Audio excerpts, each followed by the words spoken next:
Hey, welcome to Beyond the Scenes, the Daily Show podcast that goes a little deeper into segments and topics that have already aired on the Daily Show. This is what you got to think about this podcast. Like, this is what this podcast is, all right? So you work out, right? You exercise, and you got all that intensity. We're the workout after your workout, right? You know, you do a little light cardio, you do some stretches, that milkshake, you know, whatever that muscle milk stuff is, we're the ice cream you have after you had that muscle milk protein shake. That's what this podcast is.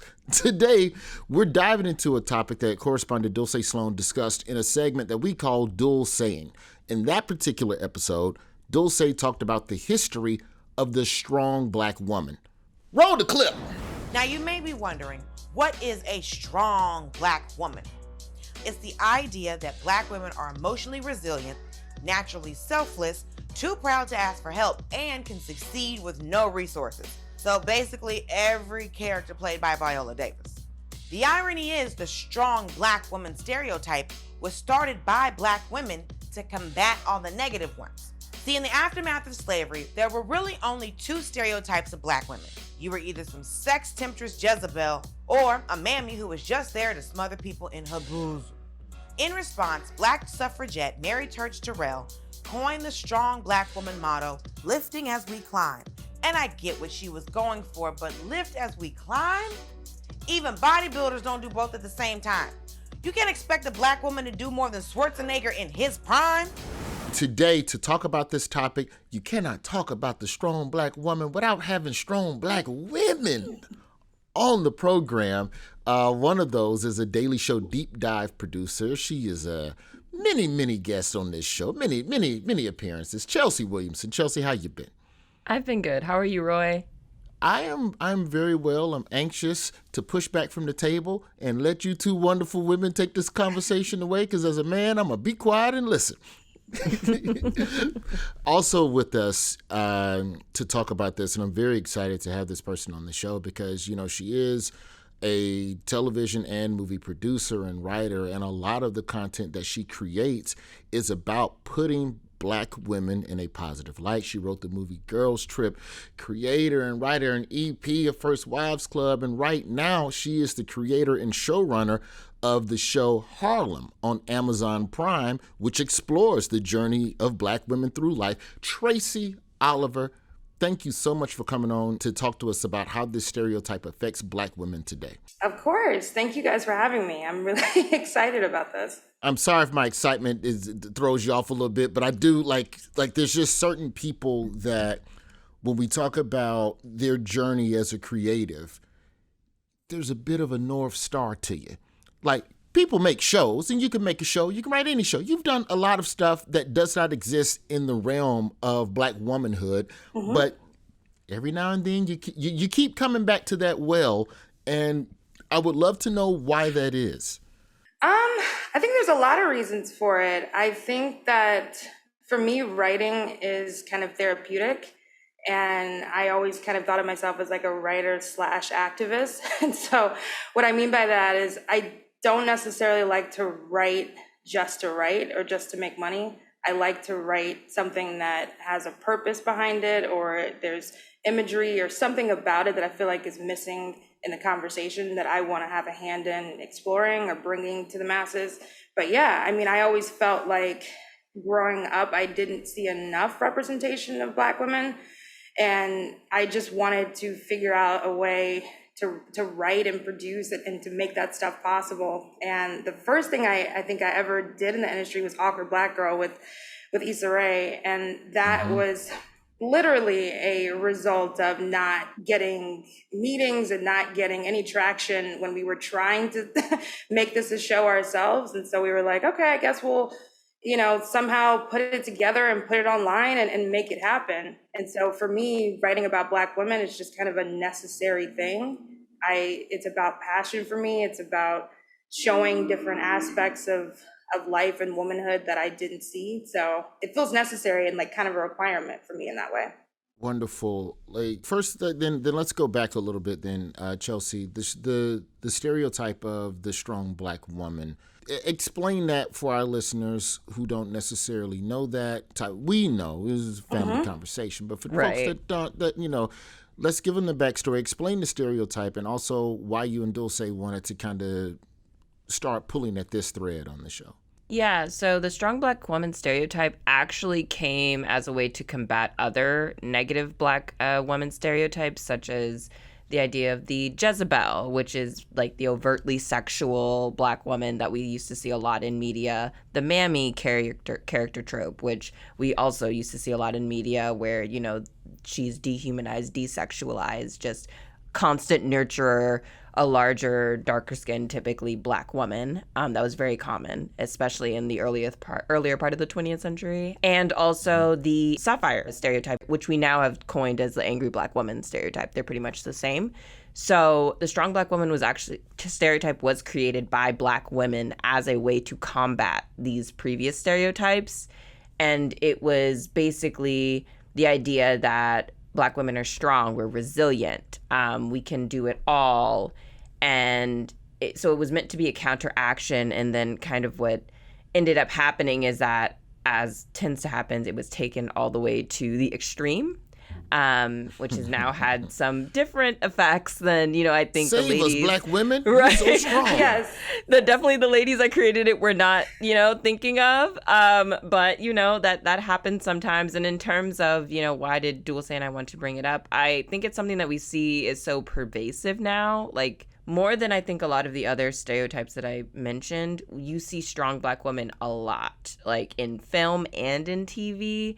And just the idea of like, the black woman's always there and she's going to save everybody. And especially if you have a white girlfriend, like she's going to be like the best black girlfriend that she's ever had and give her a pep talk. And, you know, we all know the help, you know, she's strong, when you're kind, you're important, you know, so we've seen it all over. So yes, exactly. You're smart. So we've seen it all over. So it felt like something that was important to kind of get to the root of and find out where did it come from? And then where is it going?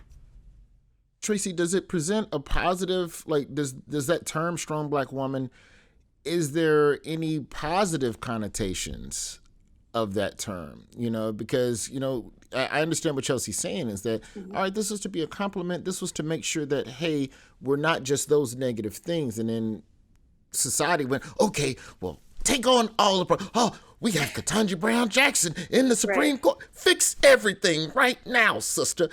So I know that it could be, we've approached the space of it being overbearing to a degree, but is there anything positive with this stereotype? You know, not to like totally, you know, say bad things about it. I think that there's something awesome to explore in our resilience and our discipline and our determination. And I do actually think that Black women have to be strong to exist in like a professional space and exist in a lot of white spaces. There's a lot of like, I think, meaning to the strong Black woman that's true. And I do actually think that the positive side of it is that it encapsulates like all of the things that we kind of go through on a day-to-day basis that people may not know that we're dealing with. Like we're showing up and we're being strong no matter what, or we're working hard and holding down, you know, kids and stuff. And there's just a lot of different things that go into existing as a Black woman every day that I think does make the strong Black woman trope accurate. But I do think there's a downside to it as well. And I think that we're in a space now where it's time to kind of deconstruct that, and to allow people to not be strong is, I think, really important for us as well. I guess this is, you know, for both of you all, but is there I'm trying to think of the tactful way to say this, but when we talk about this phrase going from something that's being inspiring and motivating to something that's a little more negative and harmful, how much do you all think that this phrase has contributed to an ideology in society that Black women can be society's emotional pack mules, in the sense that we'll let them handle it. They can deal with it. It's not a big deal. Oh, I'm a doctor. You a Black woman in pain? Oh, you a strong Black woman. You can deal with that pain. There's no need to run extra tests to find out what the actual problem is with you. How much do you think this phrase has empowered people to just be ignorant to, you know, the load that a Black woman has to carry every day? Yeah, I definitely think that the downside to what Tracy was saying is really just like the dehumanization aspect. And it's just that people then only see you as a thing. Like you're just a strong thing. You're not a person. And I think that's where it gets into trouble. To your point, Roy, like, you know, it has been proven that Black women get worse medical treatment. And like, I know we've all seen with like when Serena Williams had her beautiful daughter Olympia, and she said that she told the doctors that she felt something was wrong. They weren't listening to her. And then she ended up having a blood clot. And that happens all the time, you know, for women who aren't famous as well. And Black women die very often because of maternal reasons, like having children. And I think this plays into that because we're not believed and we're not listened to, and people think that we have a tougher, thicker skin. So there's definitely, you know, a load with that. And then we also just have to carry all of the network stress as well, which is, you know, the idea that we're carrying the stress of others that are just in our general network, whether that's our family, our friends, and that really does affect Black women even more. And we are also less likely than especially white women to seek mental health help. So it definitely is one of those stereotypes that also like very much plays into other aspects of our lives. Yeah, I mean, I totally agree with all of that stuff. You see the effects with mental health, especially. I think in professional spaces where Black women, a lot of us are reared to not show emotions. And so if you're going through something toxic at work, you know, I've literally seen some of my white colleagues kind of like get to emote and scream and holler and cry and behave like that. But we know that they can sometimes get away with that stuff and not be deemed angry or not be deemed unprofessional. And we kind of have to keep it together, even though we're subjected to the same stresses that they are. It requires like more strength for us to kind of like present in this way, but it doesn't mean internally we're not going through stuff. So I think all of that, the pressure that builds up inside when you're not allowed to emote, when you're not allowed to be vulnerable and to be truthful about the everyday, you know, stresses that we're all dealing with, that's when you start to get into suicidal stories, and you hear about people who are high functioning, you know, depressed people. And that's because I can relate to this because I've been there. You can train yourself to kind of function and do the job that is asked of you and just suppress your emotions. And you're not really actually dealing with what's happening internally. And so eventually, if you don't get mental health help, you can snap and you can break from all of that, that stress and trauma that we're kind of dealing with.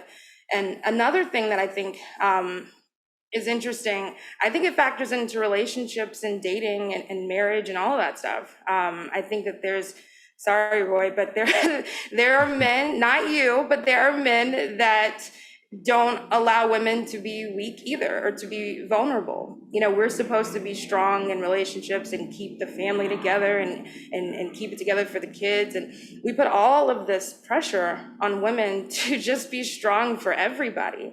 And I even see it in pop culture a lot too. You know, it's just this idea that the white characters can be three-dimensional and fully realized, and then, you know, a Viola Davis pops in and like can just save the day and doesn't have all of the nuances and the layers, you know, written out for her character sometimes. Like she has to be strong for everybody else, even in the help, you know? So it's like, you see that I think pop culture feeds into this like idea that we're just magical and we're gonna pop in and save everybody. And half the time, the Black women don't even have powers. Y'all got to do it the old-fashioned way with grit and even the Black men are just a little mad. We're a little bag of ants with it, but Viola Davis just got to do it herself. Right. After the break, I want to talk a little bit more about the projects that you've created, specifically Harlem, and the way that you've crafted a show that pushes against a lot of those stereotypes. And I also want to talk about some of the ways that stereotype integrates into the subconscious of television consumers without them even noticing it. It's behind the scenes. We'll be right back. Let's talk about Harlem. Now, this is a television show that, you know, when you look at some shows that, you know, really get into the trauma and heartache of what Black women go through, this show is just straight up breath of fresh air. You got 4 black women friends in Harlem, living their lives, going about their business. Talk first about the importance of that, but also, I'm like, this is now we getting inside baseball, right? All right, you create a show that's black and it's speaking to the black experience, but sometimes these shows are viewed and given notes by producers that may not have lived that experience and may not completely understand everything that you're speaking to or pushing back against. What are some of the ways that negative stereotypes about black women traditionally seep into media, and that you find yourself pushing back against those types of creative notes, if not with Harlem, just at any point from Awkward Black Girl with Issa Rae until now? Have you ever had to push back against that type of stuff to make sure that you create the type of content that is like what Harlem is? Oh boy, yes. I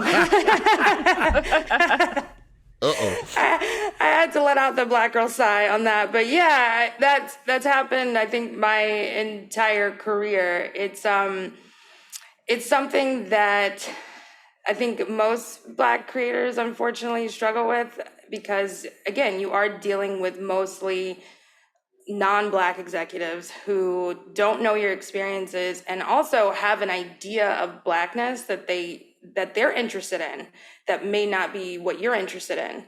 The weird thing that I will say is that there's kind of a fascination with black pain and poverty that I feel like that's what they get really excited about. Poverty. And so, yeah. And so you come in and you're like, yeah, these black girls, they like sex and they like cocktails, and they're like, oh, okay, but get to the part where they're shot by cops. And I'm like, is it in the ghetto?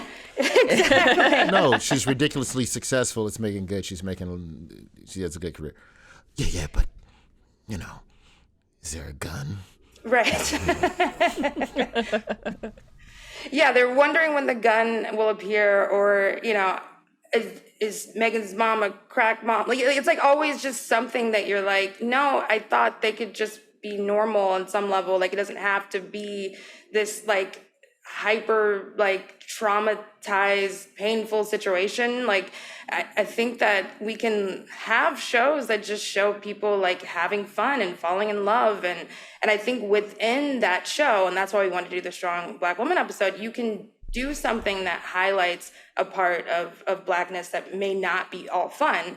But it was important to me, and it's always important to me, to show that we are a happy, joyful group of people, and that we love and we live life and have a lot of amazing, positive moments. So I don't want to just focus on painful stuff. The Strong Black Woman episode, break that one down for people who haven't seen the series yet.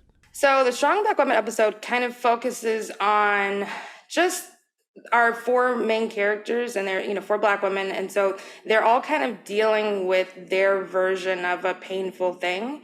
And what's kind of funny about it is that they're not really opening up to each other even about some of the stuff that's happening until they're all kind of forced to in this like hospital room together.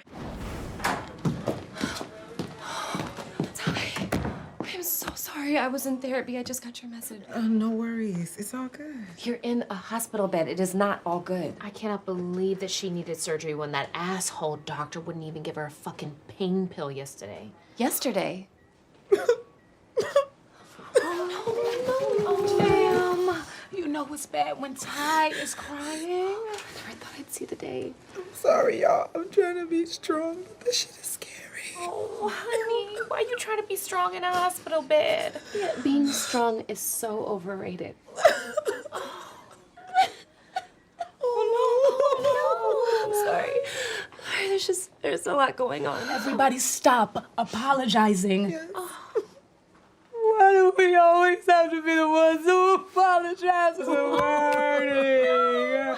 I am sick of this shit, y'all. Thank you, Glenn. You're the only one of us who's not a mess. That's not true. I am a mess. Oh. But I'm just not allowed to talk about it. With the queer character, Ty, we decided to give her, the fibroids issue, and that's something that disproportionately affects black women. And I didn't even know that. That came up through a writer in my writer's room. And, she was dealing with the fibroids issue, and I was fascinated by it. And then, of course, went, just like the character, went to the hospital, was told to take some pain medicine and kind of dismissed, and then ended up passing out. And then, later found out it was a ruptured ovarian cyst, and it could have been, very, very catastrophic for her had she not gone to the hospital at that point. That conversation kind of led me to just this idea of Black pain and how people look at us and think that, we're stronger than everybody else and that we have a high pain tolerance. And for some reason, there's just a lack of empathy when we go to, doctors or to medical centers. It's for whatever reason, you can look at a white woman in pain and somehow relate to it and empathize with it. But with a Black person, they kind of, more often than not, send you home with just regular pain medicines. And we use the toughest, character as far as, how she presents on the outside to be the most vulnerable in this one, because we wanted to kind of make a point with that. But yeah, we're exploring mental health, we're exploring issues in the workplace that go awry. And then on the other end, with one of our characters, we're just kind of exploring, when you are going through something at work and it's driving you crazy and it's taking its toll on you on the inside, but you can't do anything about it because you might lose your job. So it's just a lot of stuff that we were they're different versions of pain. What was interesting about that episode to me, also with that character Ty, is that, she's a member of the LGBTQ plus community. And so you have this queer woman that is still dealing with issues that affect all women. And I think that sometimes when we look at that community, it's easy sometimes, especially as a straight man, hetero man, to disassociate queerness and LGBTQ issues from feminine or woman. Somehow you are also a woman too? You have fibroid? I had the surgery, so I'm all good, right? I mean, I know there's going to be recovery time. Unfortunately, not quite.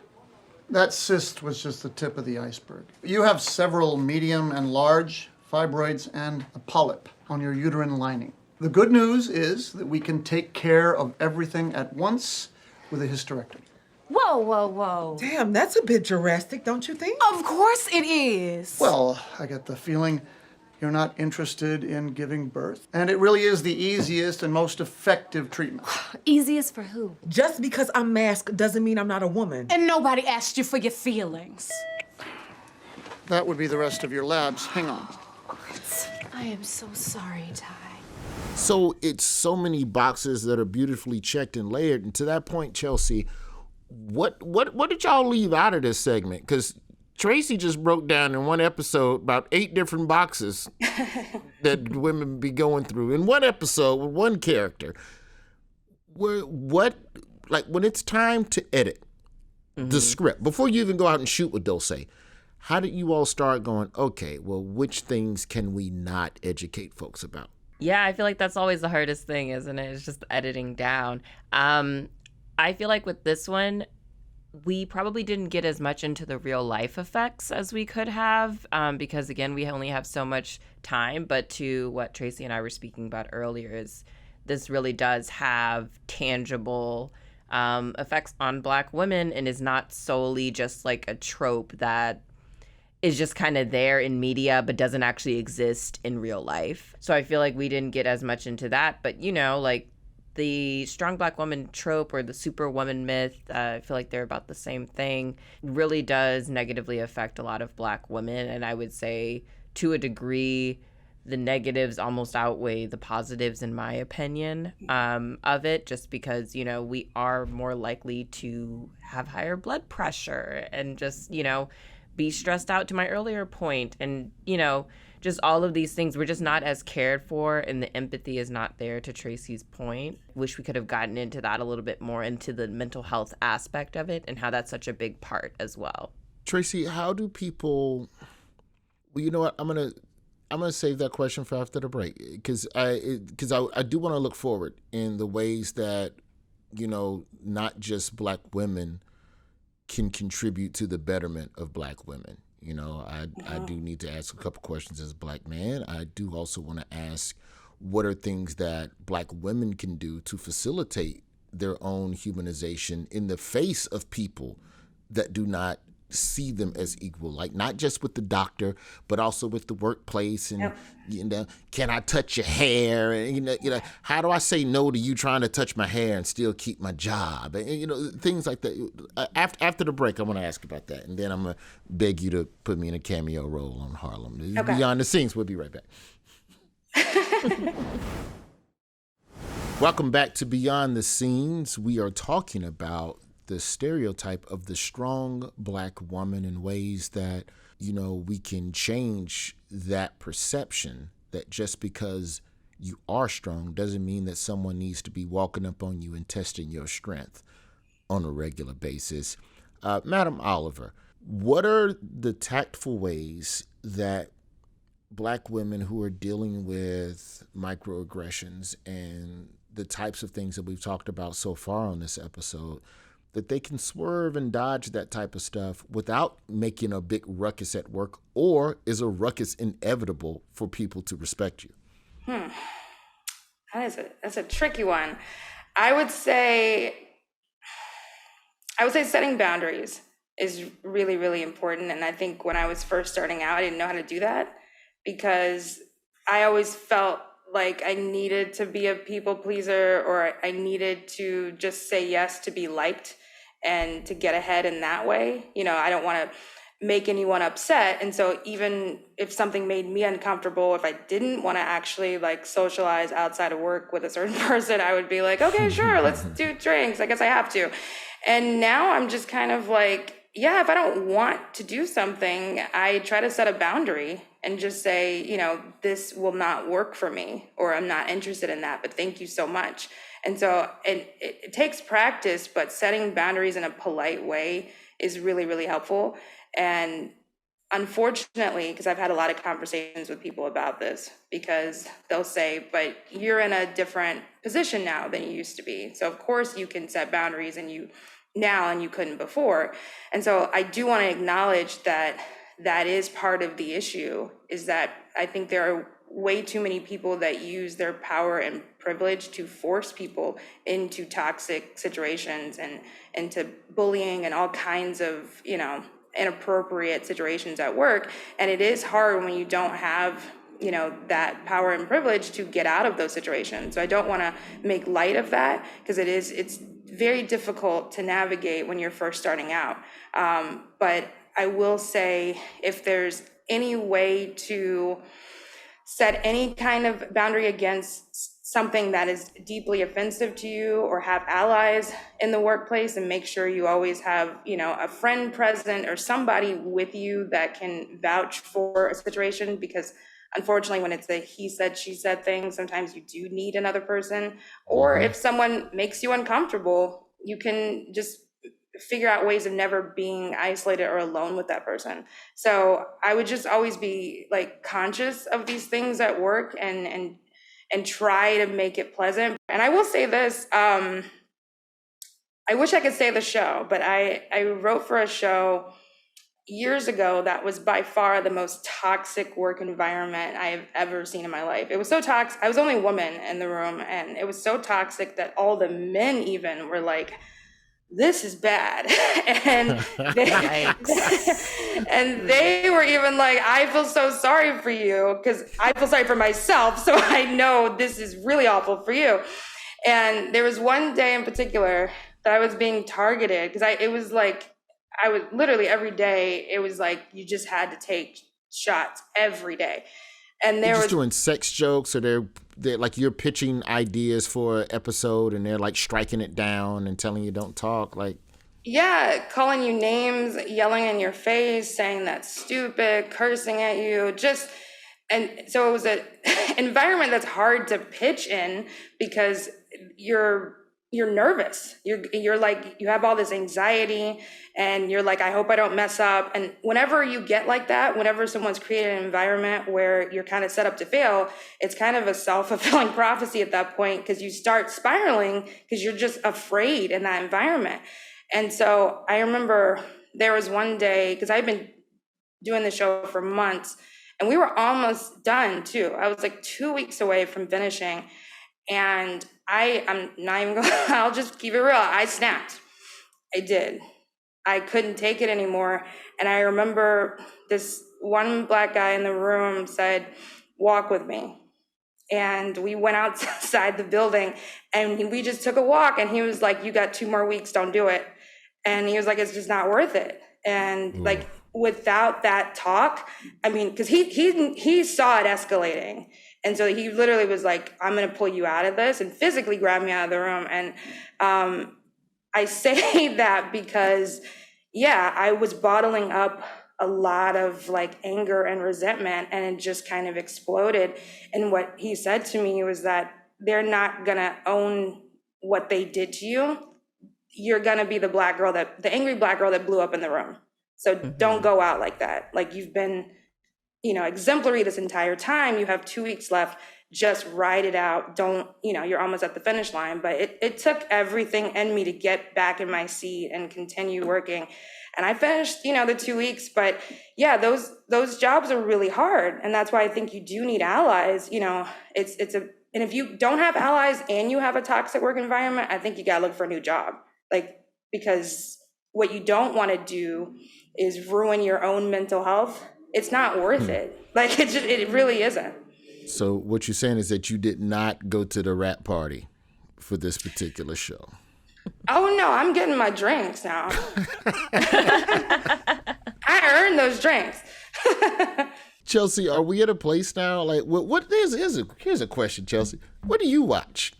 What are your positivity shows? Because I believe that there's so much stuff that's out there now where, and you can correct me if I'm wrong, because I don't have the same POV, but when I see Black women thriving in shows within television, if we went just say Insecure, Black Lady Sketch Show, Harlem, if we just went with those 3 out the gate, right?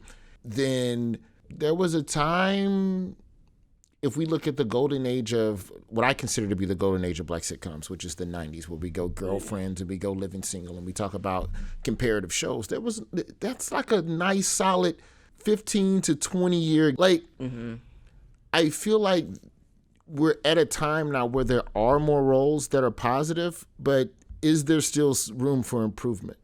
Yeah, I mean, I think there's always room for improvement, Roy. You can always have more, because it was funny. I think Alfre Woodard, I want to say, recently did an interview with The Hollywood Reporter along with Lorenz Tate and some other like Black famous people, and she was saying, we actually have more Black content on TV like now than we've ever had, just because with streamers, we have a lot more options than ever. But is that content actually being marketed to those people? Is it actually getting out to the people that it needs to, is the bigger question? Because it's like, we can have 1,000,001 Black shows, but do people know those shows are on? And are they watching them because they know the shows are on? You know what I mean? So, I feel like there's definitely more that can be done on that side. I always love to see more and more Black content personally. So I hope we have even more in the future. But in terms of like what I will be watching, I love like All American. I like Harlem. I like Run the World.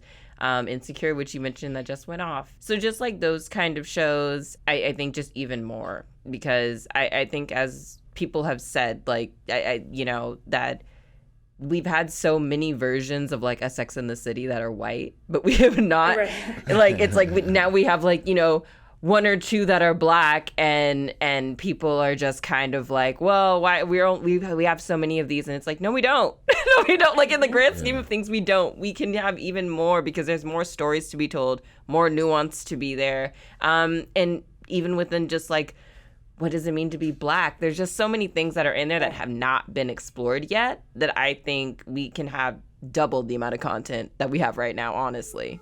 What are the blind spots that you see that remain right now within the industry, Tracy? I would love to see more Black people in different genres. So like sci-fi, I think horror. I mean, my dream, honestly, is to do like a Black assassin. thing. So I hope I get a chance to do that one day. But yeah, so I'm just trying to find ways of like taking us out of, even though I love comedy and that's like my roots, trying to take us out of just comedy and like put us in other genres as well. What can men do to create healthier spaces for Black women? You know, I'll tell you what my battle is as a romantic partner. The mistake that I have sometimes made in dating has been black, and I'm talking about dating Black women, is there is a problem that does not involve me, that their energy is off. And the default sometimes as a man is to ignore the problem, is to ignore the pain and try to solve the problem when that isn't necessarily what's needed in that moment.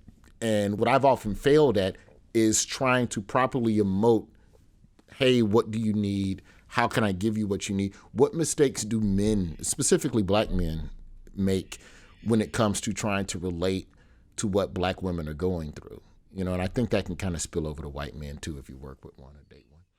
Yeah, I mean, there's definitely, I would say, problems with all men, but I would say specifically to Black men, I mean, there's a big conversation right now just about like kind of this divide that's happening where a lot of Black women are feeling like Black men don't have our backs.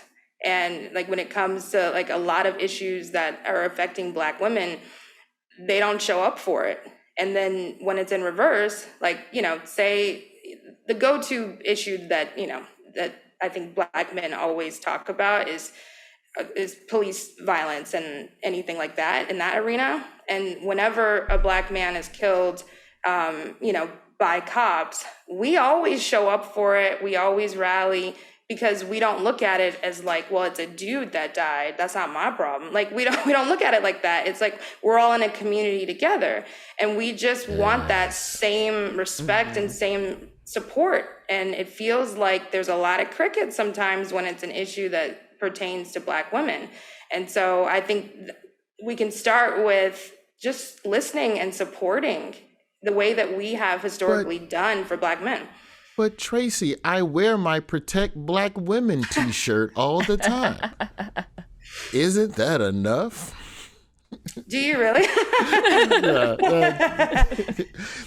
I do wish that there were larger conversations around that. And, you know, Chelsea, did that come up at all in the creating of this segment? It's just, you know, when we start talking about some of the solutions that lie there, I don't think that this is a problem that is solely for Black women to solve and learn how to cope with as much as it is for people to quit doing the things that stress them the hell out.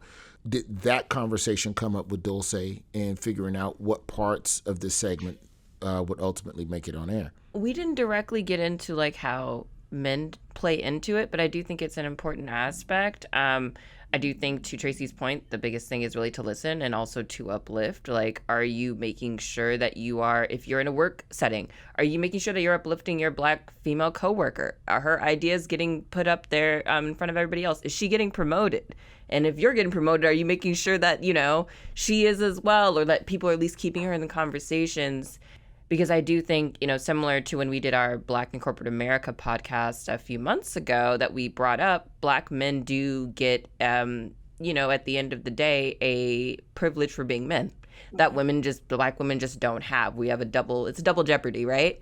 So I think men in general, but especially to Black men, make sure that you are actively trying to do something to help out your fellow Black women, whether that's at work, whether that's at home, whether, you know, that's on the internet and helping to actually protect Black women.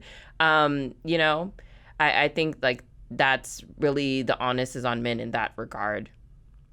The only thing I've ever known to do, you know, and Chelsea, you've met my girlfriend. Like, she professionally, she swims in waters that I know nothing about, that I cannot relate to. I don't know anything about the fashion industry. I don't know anything about some purchase order drama with Bloomingdale's and the boat is doing U-turns in the ocean because of COVID and the shoes didn't get to the whatever place in time. But what I can do is try to take every other worry off your plate in the house. So I do that, I guess. And, like I try to help, but like, how can men, what are the ways in which, and this just isn't even in a dating capacity, this is co-working capacity, these are your best friends capacity, how can you acknowledge someone's resiliency and their strength without making it seem like it's something that, well, yeah, you need to be strong because I'm going to keep it, like, are there ways to positively acknowledge someone's resiliency without it seeming like you're taking a dig at what they're going through? I would say, you know what I mean? Like, you sure are handling that stress good. Way to go. Like, I'm not trying to make it sound like that. And sometimes it may say, and I don't want that. So are there ways, do you wait until it's a non-stressful time to acknowledge observations you saw when they were stressed? Like, what are the ways that we can extend grace to others? I would say that I think asking what do you need help with is very undervalued and can definitely be asked a lot more, especially in like a dating or a spouse or, situation. It's just like, what can I do to help you? Because sometimes that's a lot better of a question than how are you feeling or something. It's easier to express, I would definitely say. And then I would also say, like learning in terms of like, with your girlfriend who works in fashion, like maybe learning, not learning everything, but learning some of the ins and outs of fashion is also helpful. Like, I know when I told my parents that I wanted to be in entertainment, my dad went on like a whole TV and film binge. Like, now he watches like everything and he sends me articles of the Hollywood Report, like, but he was like very invested. He's like, well, this is what you want to do. You're my daughter. I'm invested in you. So I'm going to make sure that I keep abreast and I know the latest that's going on in your industry, and I'm going to try and help you out as best as I can. Wow. And he did that without me asking him. I mean, obviously that's, father-daughter, of course, but I do think it's a good thing to practice for most men. It's just like, are you actually, making sure that you're interested in what your significant other or your coworker is interested in, and trying to help them as best as you can, because the more you learn, the more you know. Yeah, exactly that. I'm just gonna basically echo what you're saying, but I think even acknowledging someone in that way helps so much, because I think especially in professional environments, there's not enough like personal check-ins. Like, how are you doing? How can I help? Is there any way that I can assist or be an advocate?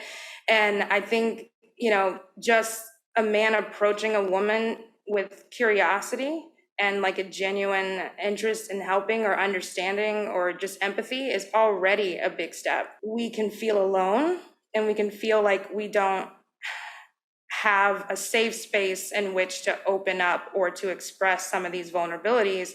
And so if someone comes and says like, I want to have that type of relationship where you can, trust and know that I have your back, it automatically opens up like, I think for a woman, just kind of like a safe space and a vulnerability to relax and be yourself in a way that you're not if you don't know that safe space is there. Because we're kind of taught to like keep our defenses up and keep our walls up until we know we trust you. Because we're not going to just open up to anybody. But if you come and say, look, I got your back, like that automatically disarms me and it makes me feel like, all right, I have a friend.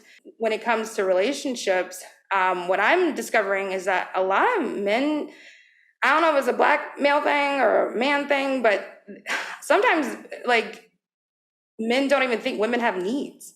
Which is like, I think that's crazy, but I'm starting to realize, I'm like, oh, wow. Because I think men are really sometimes very comfortable in emoting about their needs and what their expectations are of women.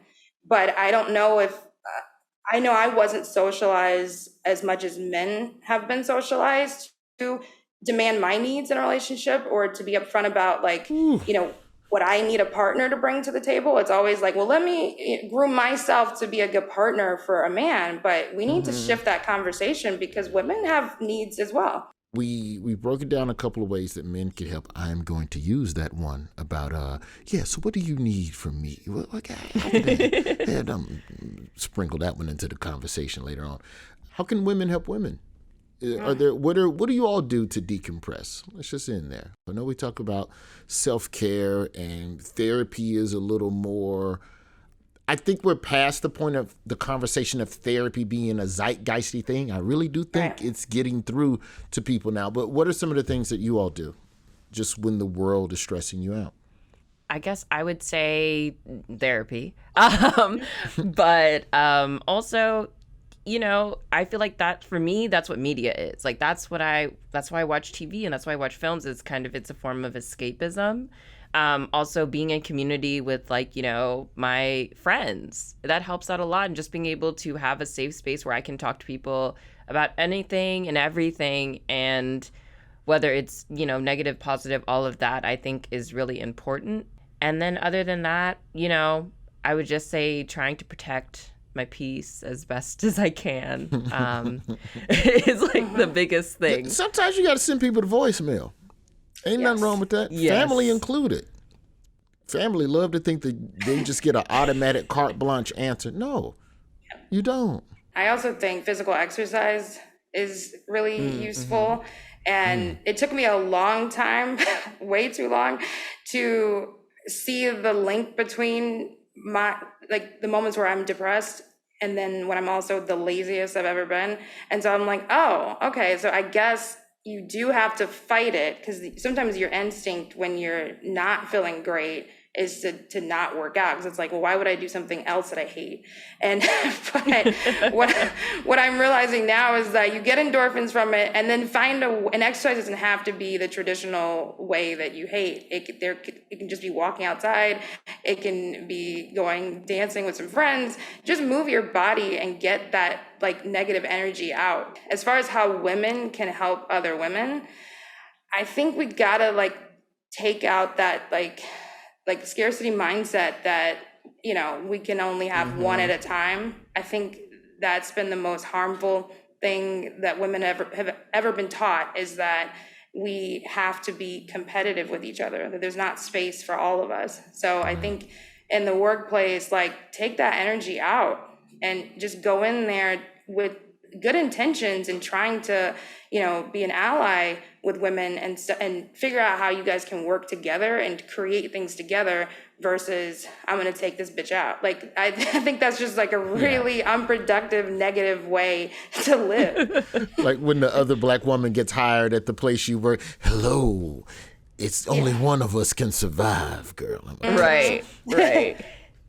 I'll also add deep breathing is very underrated. Yes. Deep breathing for 10 minutes a night. I've recently started doing it. Very helpful. And then also sleep. Very underrated. Making sure that you get your rest. Very, very important. Isn't there a nap church? There's some church, some ministry that just started. Nap ministry. Yeah, the nap ministry. They're on Twitter. Wait, what is this? It's a nap church where they just nap once a day and talk about the importance of napping, and they've tied it into spirituality somehow. I'm gonna try and join that church so that I can get a nap at work, and then they can't fire me because of my religion. There you go. You figured it out, Roy. That's perfect. Well, thank you so much, ladies, for this wonderful, wonderful conversation. We will be watching Harlem on Amazon Prime. And thank you all both for taking us beyond the scenes. Thank you. Thank you, Roy.